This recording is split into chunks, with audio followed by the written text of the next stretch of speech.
Muy buenos días. Bueno, vamos a dar inicio a la clase del paciente con leucemia aguda. Los objetivos son definir cuáles son los trastornos mieloproliferativos, analizar la etiopatogenia y clínica de la leucemia mieloide aguda, analizar la etiopatogenia y clínica de la leucemia linfoblástica aguda, reconocer y analizar diagnóstico y tratamiento de ambos tipos de leucemia, evaluar complicaciones de la enfermedad y el tratamiento e incorporar los conceptos a casos clínicos. A modo de repaso, recordemos que la hematopoiesis a punto de partida de la stem cell origina la serie mieloide a partir de la célula madre respectiva, que va a dar origen a los granulocitos neutrófilos, eosinófilos, basófilos, y la serie linfoide a punto de partida de la madre linfoide, que va a dar origen a los linfocitos T, B y natural killer. Los trastornos mieloproliferativos se pueden diferenciar en los síndromes mieloproliferativos, los síndromes mielodisplásicos y la leucemia mieloide aguda. Los dos primeros son procesos crónicos, configurando dentro de los síndromes mieloproliferativos la policitemia vera, la mielofibrosis, la trombocitosis esencial y la leucemia mieloide crónica. Hoy vamos a hacer referencia al proceso agudo y en este instante a la leucemia mieloide aguda. La misma se caracteriza porque es el resultado de una transformación y proliferación clonal de un progenitor hematopoyético que da origen a células neoplásicas pobremente diferenciadas. Ustedes saben que la hematopoiesis, como mencionamos recién, se caracteriza por un proceso de maduración, en el caso, por ejemplo, de los neutrófilos, punto de partida de la stem cell, la madre mieloide, el progenitor mieloide específico, hasta que madura a los granulocitos, por ejemplo, neutrófilos. Cuando por un trastorno determinado por un problema genético adquirido y o en virtud de un problema congénito de la médula ósea, se produce una detención en el proceso de la maduración, y no solamente se produce una detención en esa maduración, sino que hay una proliferación indiscriminada que se llama proliferación clonal de ese proceso no madurativo. Entonces, cuando las células inmaduras proliferan, eso configura lo que se llaman células blásticas. Entonces, ¿qué son los blastos? Son células inmaduras clonales de un paso evolutivo de la maduración de los glóbulos blancos. Por ejemplo, en el caso de la leucemia mieloide, de los granulocitos. Acá tenemos entonces lo que explicamos recién. Normalmente la stem cell da origen al progenitor mieloide que madura a partir de las células inmaduras hacia los granulocitos. Cuando nos detenemos por un proceso congénito o adquirido en esta etapa de inmaduración, la proliferación clonal genera células blásticas inmaduras que salen a circulación. Ocupan la médula ósea y salen a circulación, que es lo que se llaman blastos. La ocupación dentro de la médula ósea de estos blastos origina caída de glóbulos rojos, plaquetas y del resto de los glóbulos blancos. Entonces, en síntesis, la leucemia mieloide aguda es una afección maligna de células progenitoras hematopoyéticas que pierden la capacidad para madurar y diferenciarse y proliferan en forma incontrolable y sustituyen a los elementos normales de la médula ósea. Cuando hablamos de agudeza, es que se produce en una limitada evolución, es decir, la duración de los síntomas es corta, es decir, se presenta en menos de 3 meses. Va a haber síntomas como fatiga, fiebre y hemorragias, secundarios a la caída de los glóbulos rojos, fatiga, glóbulos blancos, fiebre, plaquetas, hemorragias. Por eso se van a producir citopenias o pancitopenias. Los blastos o células inmaduras en sangre periférica se producen en 90% de los pacientes. Cuando hay más de un 20% de células inmaduras en la médula ósea, hablamos de leucemia. Normalmente tenemos células inmaduras, pero cuando son más del 20% en la médula, hablamos de leucemia.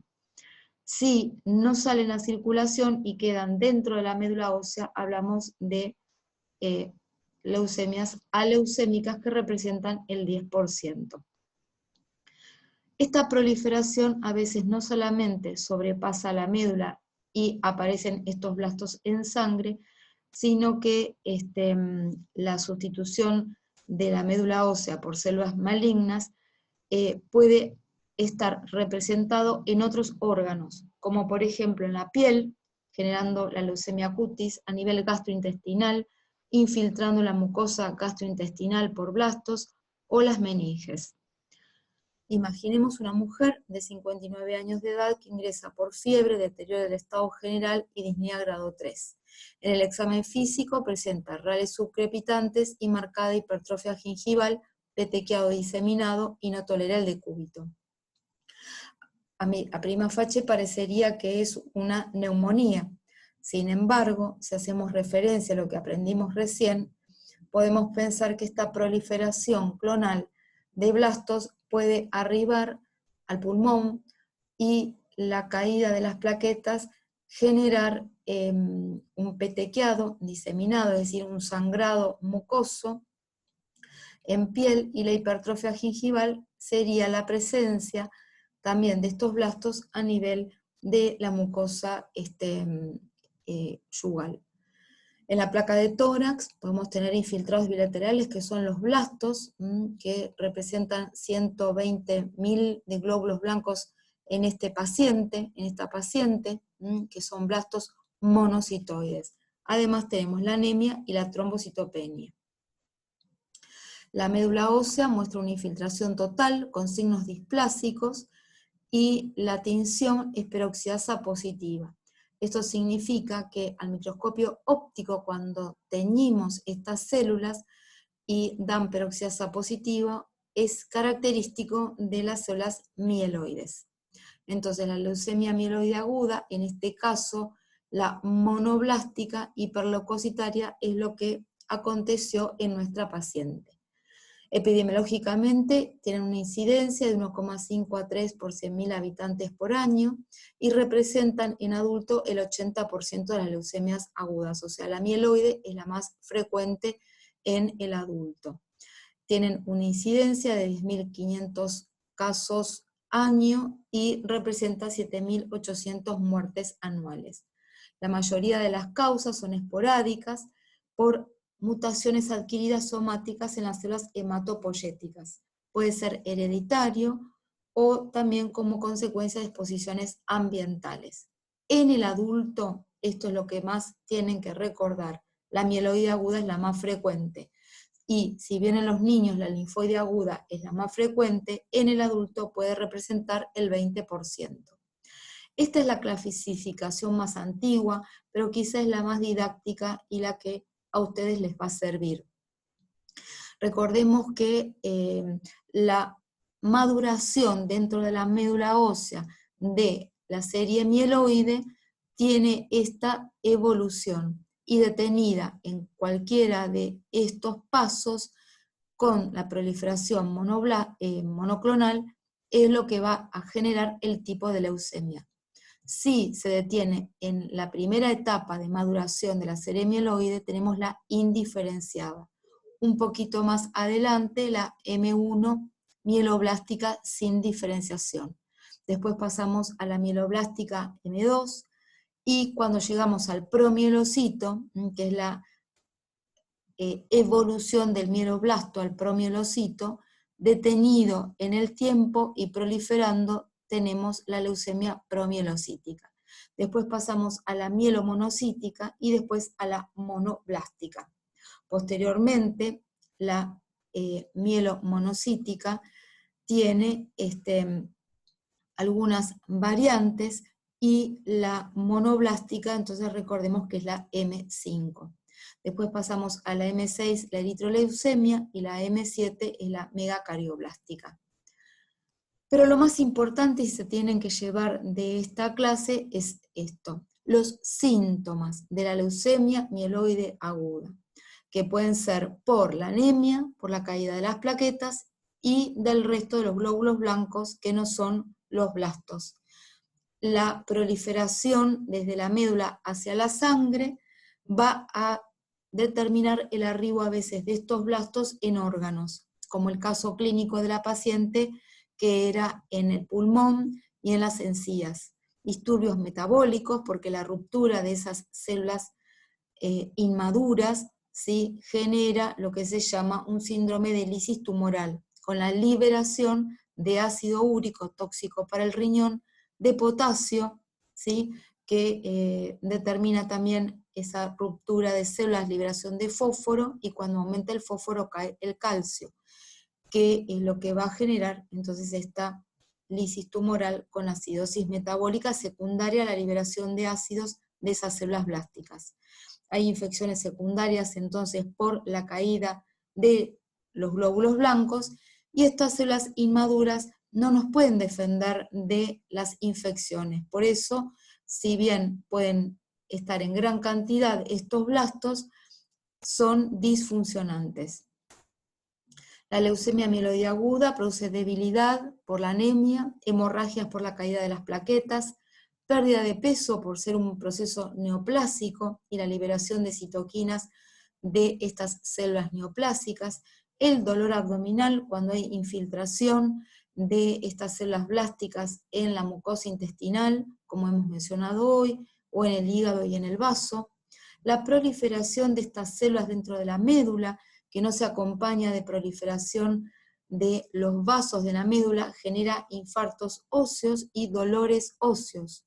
El compromiso y la progresión y proliferación de estas células blásticas en las meninges puede comprometer el sistema nervioso central y dar disturbios mentales, confusión, síndrome meningio. La presencia de la lisis tumoral puede dar síntomas urinarios por la lisis tumoral, como mencionamos recién, por el depósito de ácido úrico en la vía urinaria, o la precipitación de fósforo y calcio dentro de la vía urinaria, y como cualquier proceso neoplásico puede haber fiebre, pero frecuentemente, más frecuentemente la fiebre no es por la leucemia primaria en sí, si bien lo puede dar, es más prevalente por las infecciones secundarias, por la caída de los blancos normales y por la proliferación de células que son los blastos, que no tienen capacidad para defendernos ante las infecciones. Los signos también van a ser por la anemia, por la trombocitopenia y por la infiltración de órganos. La anemia va a dar palidez, las hemorragias por caída de plaquetas se caracterizan por ser mucocutáneas, petequias, equimosis, es decir, confluyendo estas petequias, da lo que se llama rash purpúrico, epistaxis, sangrado mucocutáneo, o en el caso de las mujeres, excesivo sangrado menstrual, que es lo que se llama menorragia. La leucemia cutis, que es la proliferación de estos blastos en la piel, infiltración de encías, como tenía nuestra paciente del caso clínico, y a veces la proliferación de estos blastos fuera de la médula y en el tejido intersticial puede producir el sarcoma granulocítico. Acá tenemos la piel infiltrada por blastos, que es la leucemia cutis, las encías con la proliferación de los blastos, y los diagnósticos diferenciales van a estar en relación a la anemia, a la neutropenia, a la trombocitopenia y a la infección. La primera, más importante, es la leucemia linfoblástica aguda como diagnóstico diferencial. Cuando hay mucha proliferación de células blancas, de glóbulos blancos, esto se llama reacción leucemoide. Cuando son maduros, se llama reacción leucemoide, que es secundaria a una infección. Cuando son inmaduros, es una leucemia. existen los síndromes mieloproliferativos, que se diferencian de la leucemia mieloide porque son crónicos. ¿Se acuerdan que habíamos dicho en las primeras diapositivas? Y en las diferentes clases de esta semana vamos a establecer los puntos de diferenciación con la leucemia mieloide aguda. La infiltración de la médula ósea por tumores u otras leucemias, enfermedades autoinmunes que determinan anemias y tricitopenias, como por ejemplo el lupus eritematoso, y algunas infecciones virales que imitan a las leucemias, sobre todo la linfoblástica aguda, como por ejemplo la mononucleosis infecciosa, dentro de las más importantes. Esto es a título informativo, se los dejo para que analicen después tranquilos este cuadro, que no es importante a los fines didácticos, simplemente para que lo tengan como diagnósticos diferenciales de los diferentes tipos de leucemia mieloide. Lo que sí quiero que se lleven, que la tinción de la mieloperoxidasa es lo que nos va a permitir diferenciar la leucemia mieloide. Cuando es PAS positivo, voy a diferenciarla de la linfoblástica aguda. Y las estearasas positivas, ¿sí? Las tinciones dan positivo para las monocíticas o mielomonocíticas. Supongamos que tenemos un paciente masculino de 30 años de edad que consulta derivado por un médico hematólogo por una lesión en el miembro superior derecho con diagnóstico probable de linfoma difuso de células B por la anatomía patológica. Pero los síntomas aparecieron un año previo a la consulta con dolor e inflamación en el codo derecho con significativa exacerbación en el último mes. Tiene antecedentes de leucemia mieloide aguda en el 95, con tratamiento quimioterápico y trasplante de médula, que lo llevó a una remisión total. Tuvo una aspergilosis pulmonar con requerimiento de neumonectomía parcial. En el examen físico estaba con 150-90, frecuencia de 80, la cardíaca, 20 de respiratoria y afebril. Y tenía una lesión en el codo derecho indurada de 8 centímetros de aspecto eritemato-violáceo, con sitios ulcerados y secreción maloliente con compromiso de la motilidad articular. En el examen físico tenemos edema desde la raíz del miembro con adenopatía axilar de 3 centímetros, indurada, no móvil, adherida a los planos profundos y no dolorosa. En la mano derecha, en flexión, con dedos en retracción y pérdida de la sensibilidad.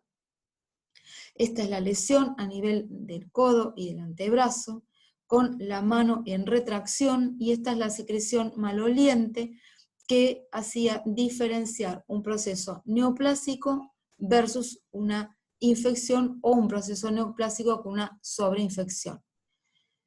Este es el paciente que llega a la guardia con esta lesión y característicamente tenía en el frotis de sangre periférica 65% de blastos. Esto nos hizo pensar a que podía ser una proliferación a nivel del tejido intersticial o subcutáneo de blastos también, configurando lo que se llama un sarcoma granulocítico. Se le hizo un electrocardiograma que fue normal, una placa de tórax donde no había evidencias patológicas, y lo que teníamos en la placa de hueso, una rarefacción ósea en la zona donde teníamos la lesión del sarcoma. Fíjense la rarefacción ósea, la radiolucidez en la zona vinculada al sarcoma granulocítico. ¿Cuáles serían los diagnósticos de paciente? Se toma biopsia de piel y partes blandas que evidencia serie mieloide en el 55%, monocitos 3%, linfocitos B 0,5%, T 0,8%, natural killer 0,4%. Lo que tenían eran células patológicas que son blastos en un 40%, que expresaban la tinción mieloperoxidasa positiva, que aprendimos que expresa la presencia de una leucemia mieloide, ¿sí? Es decir, era un sarcoma granulocítico. Entonces se hace tratamiento quimioterápico con el esquema 7-3, que es citarabina por 7 días y 3 días superpuestos a estos 3 días con hidarubicina, y evolucionó con mejoría clínica. El sarcoma granulocítico, este es de otro paciente a nivel de cara, y recuerden que los estudios en una leucemia aguda son los básicos y especializados. Los básicos, como cualquier patología, independiente de que sea leucemia o no, que es el hemograma completo, con recuento de plaquetas, la láctico-deshidrogenasa, que se solicita siempre en el hepatograma, función renal y la hepática, que como mencioné en el hepatograma, y el ácido úrico específico, que es para ver lo que corresponde a la presencia de una lisis tumoral. Tiempo de protrombina, tiempo de el KPTT, para ver el estudio de la coagulación, que vamos a aprender esta semana, cómo se analiza la coagulación en los pacientes, normal y patológica, por ejemplo en el contexto de leucemia, el fibrinógeno, productos de degradación del fibrinógeno y dosaje de factores de la coagulación. Los niveles de lisosima, que ya no son tan importantes para el estudio de las leucemias, placa de tórax, ecocardiograma y tomografía para evidenciar la presencia de proliferación, o mejor dicho, hepatoesplenomegalia, que se puede ver tanto en la ecografía, pero confirmado por una tomografía de tórax y abdomen con contraste endovenoso. Biopsia de piel y cultivos de sangre y orina para los diagnósticos diferenciales que mencionamos recién, que siempre que tenemos fiebre en un paciente con leucemia, tenemos que ver si es por la leucemia o por una sobreinfección o las dos cosas. Los estudios especializados son aspirado y biopsia de médula ósea, la citoquímica, que es la tinción, repito, mieloperoxidasa para leucemia mieloide, PAS positivo para leucemia linfoide y esterasa positivo para la monoblástica. La inmunotipificación, que es la citometría de flujo, que confirma que esas células son mieloides, y el citogenético, que es el estudio que acompaña al molecular, pero a mayor profundidad, que es el genoma, para definir el pronóstico. La punción lumbar, que es para ver si hay afección de blastos en el sistema nervioso central, porque dijimos que puede haber proliferación meningia. El diagnóstico, entonces, esto es lo que tienen que saber para medicina 2, porque en medicina 1 ya habíamos visto la semiología. Tenemos que completar el estudio diagnóstico, que esta es quizá la diapositiva más importante de medicina 2 en lo que respecta a leucemia mieloide.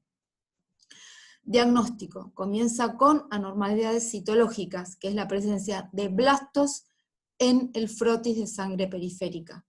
También la presencia de blastos en el aspirado de médula ósea, más del 20%, seguido de la tinción citoquímica, que era la mieloperoxidasa para mieloide, PAS positivo para linfoide, esterasas para monocítica. La determinación del inmunofenotipo por citometría de flujo me va a confirmar si que esa tinción de mieloperoxidasa eran células mieloides, y el estudio citogenético, al igual que lo molecular, es para el pronóstico y clasificarlas desde el punto de vista no solamente morfológico, que me lo dio la mieloperoxidasa, sino también desde el punto de vista molecular y pronóstico, que eso ya es patrimonio del especialista. Entonces, hasta aquí cerramos con la leucemia mieloide. Ahora vamos a pasar a un caso clínico representativo de la leucemia linfoblástica. Un varón de 32 años que comienza con epistaxis y petequias, cefalea intensa, fiebre, con signos de bacteriemia y rápida descompensación del estado general. Es admitido en la sala de internación y se constata petequiado generalizado, discreta esplenomegalia, fiebre de 39 grados, signos de irritación meningia, y en el laboratorio tenemos 75.000 blancos que corresponden al 98% a los blastos. Las plaquetas de 5.000, hemoglobina de 7 y la punción de médula muestra infiltración masiva de blastos con núcleo irregular y nucleolo. La citoquímica es para PAS positivo, es decir, que sería una leucemia linfoblástica. Dentro de esta es la población pre-B. La punción lumbar muestra blastos en el líquido cefalorraquídeo. ¿Cómo es la clínica de los pacientes con leucemia linfoblástica aguda? Al igual que la anterior, mieloide aguda, al hablar de agudeza hablamos dentro de las 3 meses. Y dentro de los trastornos linfoproliferativos hablamos de los procesos crónicos, que son los linfomas, la leucemia linfática crónica, que vieron la semana pasada, y aquí es la leucemia linfoblástica aguda, que es la que nos compete en este momento. Estas células linfoblásticas provienen de la serie linfoide, de la madre linfoide. Se caracterizan porque tienen aumento del hígado, vaso y ganglios, por eso es un síndrome linfoproliferativo. Es menos frecuente en adultos que en niños, y un 10% pueden tener, por proliferación de los ganglios del mediastino, ensanchamiento mediastinal. Menos del 5% pueden comprometer el sistema nervioso central a través del compromiso de meninges de los pares o hipertensión endocraniana. En las recaídas puede haber recaída en genitales, de piel y mucosas. La tipo B es la que se caracteriza por tener hepatoesplenomegalia de gran tamaño y afectación temprana del sistema nervioso central. La tipo T en general son varones adolescentes con una masa mediastinal en más del 20% de los casos, con infiltración temprana del sistema nervioso central. Estos son los linfocitos inmaduros vistos en el frotis de sangre periférica. Como conclusiones, recordemos que la leucemia mieloide aguda es más frecuente en adultos, la sospecha ante citopenias y sus manifestaciones debe ser el hallazgo más importante para la definición de la presencia de una leucemia aguda, porque son síntomas de corta evolución, en general menos de 3 meses, con astenia y los síntomas y signos que hemos referido a la caída de blancos, rojos y plaquetas. Cuando hay fiebre sin respuesta, o trastornos de la coagulación, o infecciones reiteradas, debemos efectuar un frotis de sangre periférica, porque tenemos que en el 90% de los pacientes tenemos blastos. Y siempre vamos a tener los blastos en la médula ósea si no llegamos a verlos visto en los frotis de sangre periférica. ¿Cómo es el tratamiento de las leucemias agudas? Bueno, siempre tenemos un soporte clínico, un soporte de hemoterapia y la quimioterapia. El soporte clínico y transfusional es para todo tipo de leucemia. Estos pacientes deben estar aislados en una sala de inmunocomprometidos, se les coloca una vía central o portal, que es un dispositivo que se coloca, que es como una cajita que se coloca subcutáneo y tiene colaterales que conectan, esto lo coloca el cirujano, con la vena cava. Y por allí desde la piel se puede inyectar la quimioterapia. Debemos analizar las condiciones cardiovasculares, respiratorias e infectológicas y prevenir el síndrome de lisis tumoral y la mucositis con crioterapia, que es la masticación, masticar cubitos de hielo o helados de agua que permiten vasocontraer los capilares de las mucosas y evitar la salida de la quimioterapia por la boca y la lesión de la mucosa, que es lo que se llama mucositis.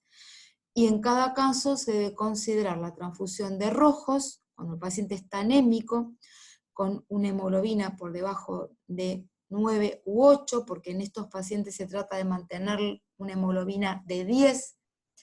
Las plaquetas por debajo de 10.000 deben ser transfundidas. Cuando tenemos menor de 20.000 con sangrado en el fondo de ojo deben ser transfundidas igual, y siempre tienen que ser irradiadas para evitar el rechazo cuando los pacientes después son trasplantados, y filtradas para evitar la presencia del citomegalovirus y otras infecciones. La lisis tumoral es la ruptura, ¿sí?, de estas células tumorales y liberan sustancias tóxicas, dentro de ellos el ácido úrico y ácidos. Entonces estos pacientes deben ser expandidos con un plan amplio, mantener un flujo renal para evitar el depósito de ácido úrico en las células tubulares renales, y administrar furosemida si con la expansión el paciente hace sobrecarga de volumen. Estos pacientes pueden hacer aumento del fósforo, del ácido úrico, del potasio, y por el aumento del fósforo, para mantener el equilibrio de fósforo-calcio en suero, baja el calcio. Y debemos controlar la acidosis metabólica, que es producto de la liberación de ácidos de estas células blásticas. En la leucemia aguda, la quimioterapia se divide en 3 etapas. Una etapa de inducción, que es para barrer en la médula, llevar la médula a cero ante la presencia de blastos, y hay dosis convencionales de quimioterapia para lograr la remisión completa de la médula ósea, que no debe tener infiltración leucémica, y lograr un hemograma normal. Esa es la inducción, barrer los blastos, es decir, lograr que la médula ósea no tenga infiltración de células leucémicas. La intensificación o consolidación es la próxima etapa, una vez que se remitió la leucemia con la inducción, y se hace con dosis altas de quimioterapia durante intervalos breves en pacientes que hayan tenido la remisión completa con la inducción, para eliminar la enfermedad mínima residual. Y después de esta consolidación viene el mantenimiento con dosis bajas o moderadas de quimioterapia por periodos más prolongados en pacientes que tuvieron remisión completa, y para eliminar totalmente la enfermedad mínima residual. En la leucemia amiloide aguda, la inducción es con citarabina más antraciclina, que es el esquema 7-3 que vimos en el caso de nuestro paciente, que se hace con 7 días de citarabina y 3 días con hidarubicina o mitoxantrona, que son superpuestos en los primeros 3 días de los 7 días de la citarabina. Y la consolidación son dosis elevadas de citarabina más antraciclinas, y el mantenimiento en general ya ha sido abandonado. No hay que realizar en la leucemia amiloide aguda el tratamiento de prolifilaxis del sistema nervioso central. En la M3, que es una leucemia especial con mejor pronóstico, se hace el tratamiento con ácido, que es la promielocítica, se hace el tratamiento con ácido transretinoico, que induce la diferenciación de los promielocitos. Entonces, el ATRA o ácido transretinoico permite madurar al promielocito, que no es una quimioterapia, sino que es una droga que madura al promielocito a través de la diferenciación de la membrana celular. El ATRA, entonces, que es el ácido transretinoico más una antraciclina, es lo que permite la inducción. Después pasamos a la consolidación, y acá sí, en la promielocítica hay un mantenimiento por 2 años. En general hay una remisión completa en el 90% de los casos. Esta promielocítica tiene una translocación 15-17 que genera un gen de fusión, que es el RAR alfa, que es el que induce a la inmadurez de la membrana celular, que debe madurar con el ácido transretinoico. Entonces, la leucemia promielocítica tiene un gen de fusión que hace que ese promielocito no madure. Por eso el ácido retinoico es el responsable de la maduración de ese promielocito. Entonces, las drogas citotóxicas como el ácido retinoico ¿sí? Permite la diferenciación del promielocito y blastos a células mieloides maduras, facilitando la posterior muerte.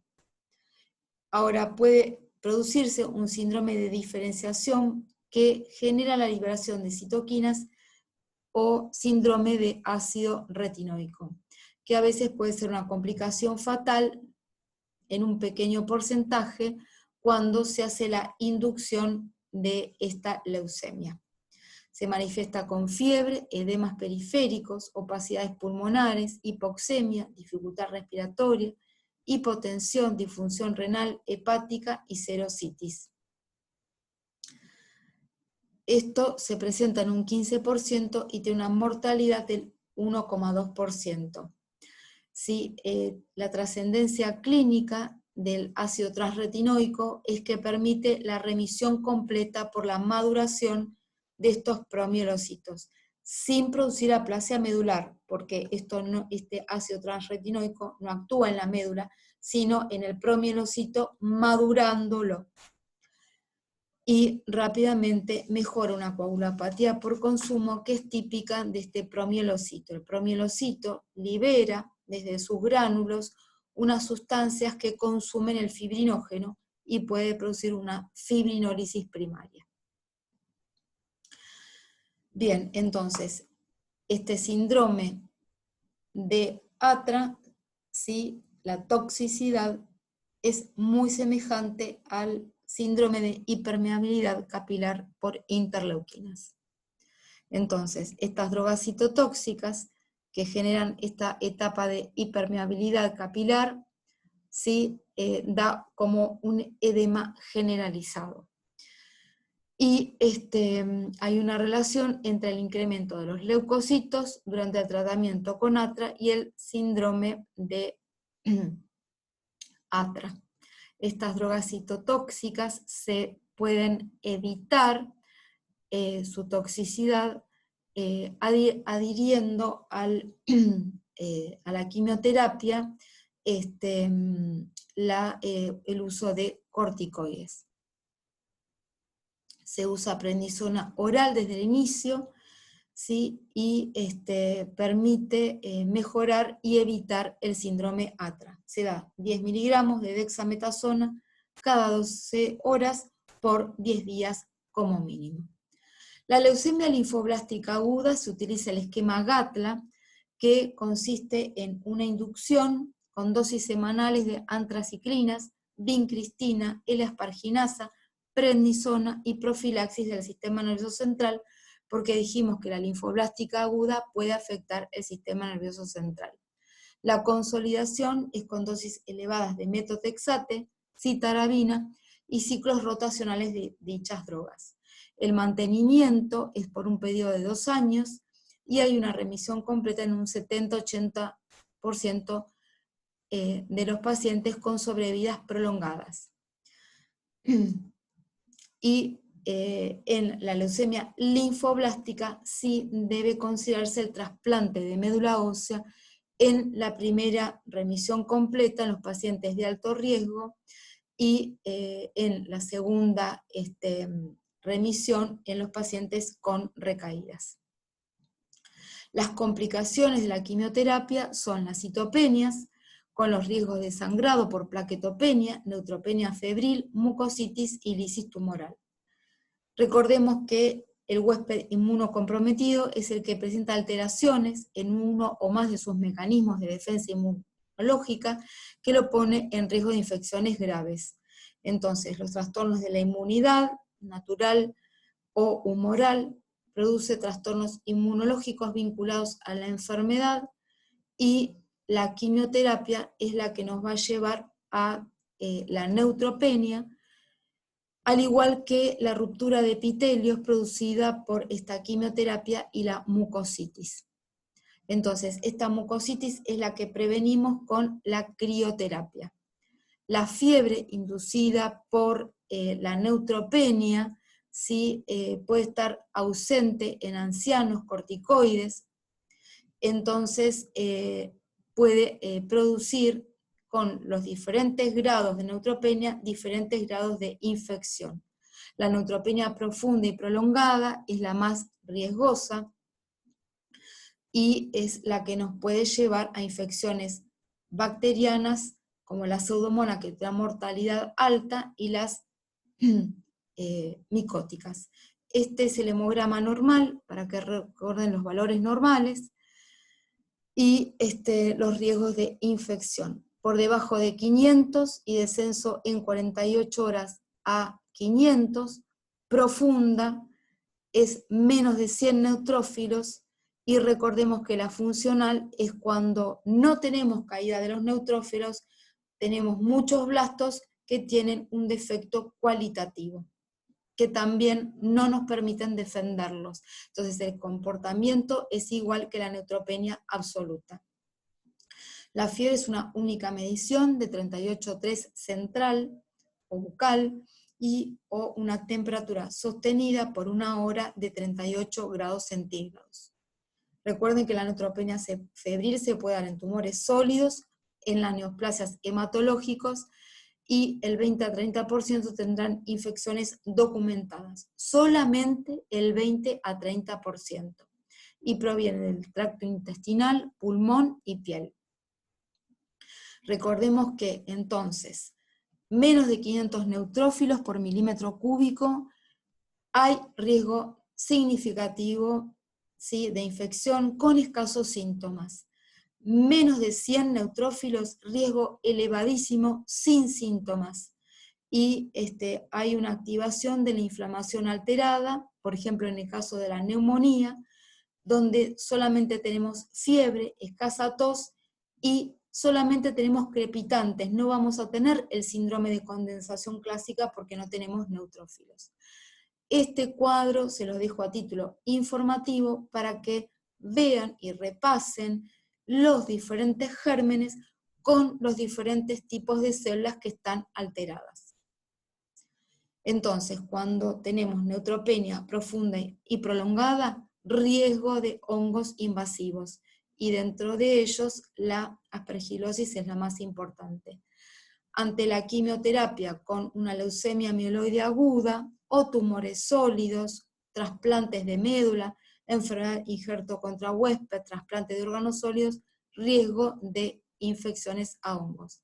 Esta es una paciente que tuvo una leucemia mieloide aguda, una variante, pero que tenía proliferación en piel, era una leucemide, pero también con infección en piel de herpes.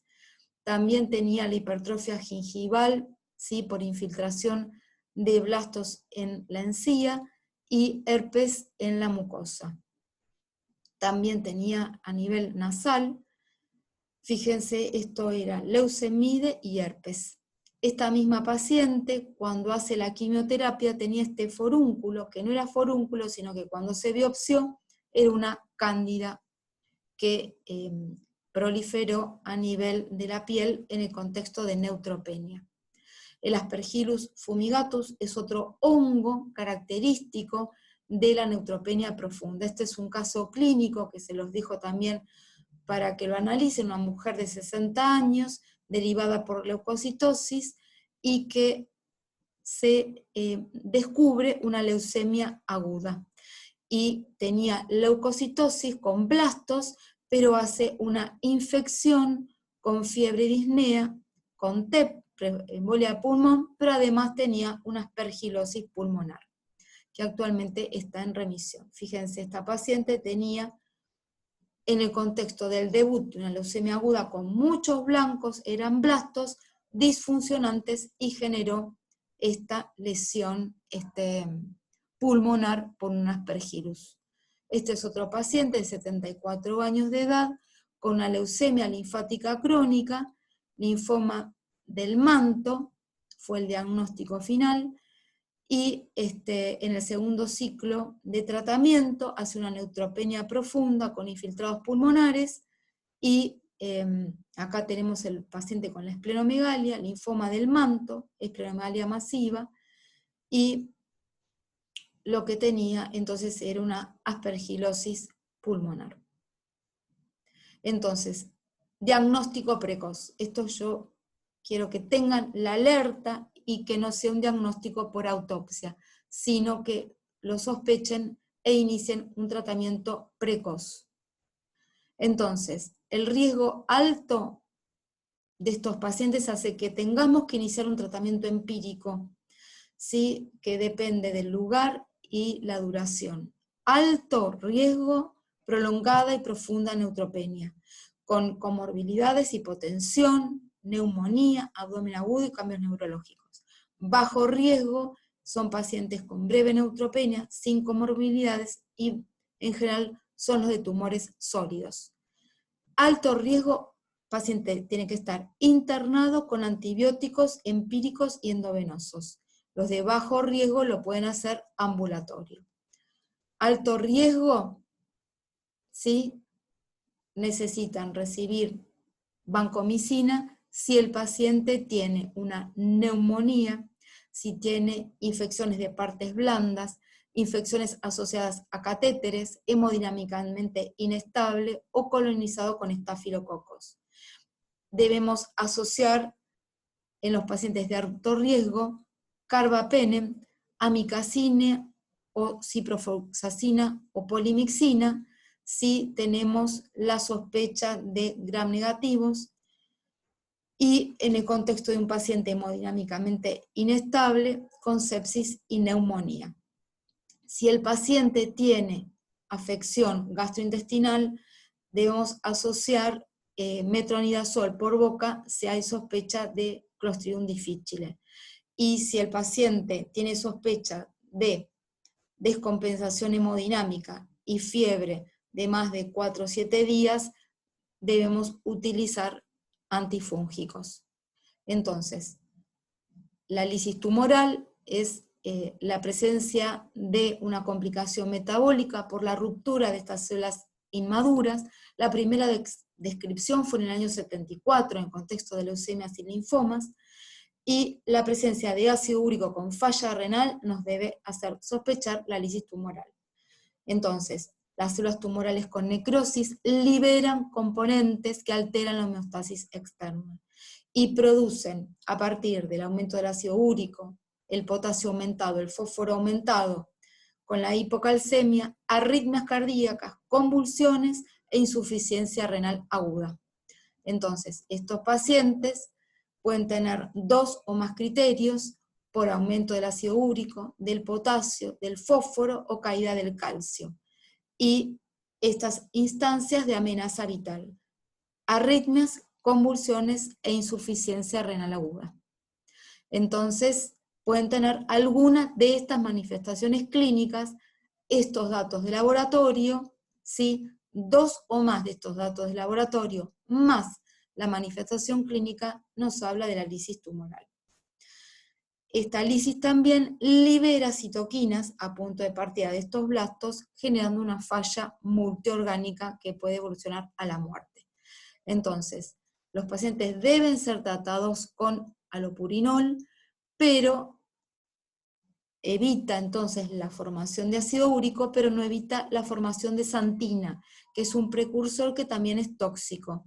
Entonces, para evitar la nefropatía por santinas o urolitiasis, se debe utilizar la rasburicasa.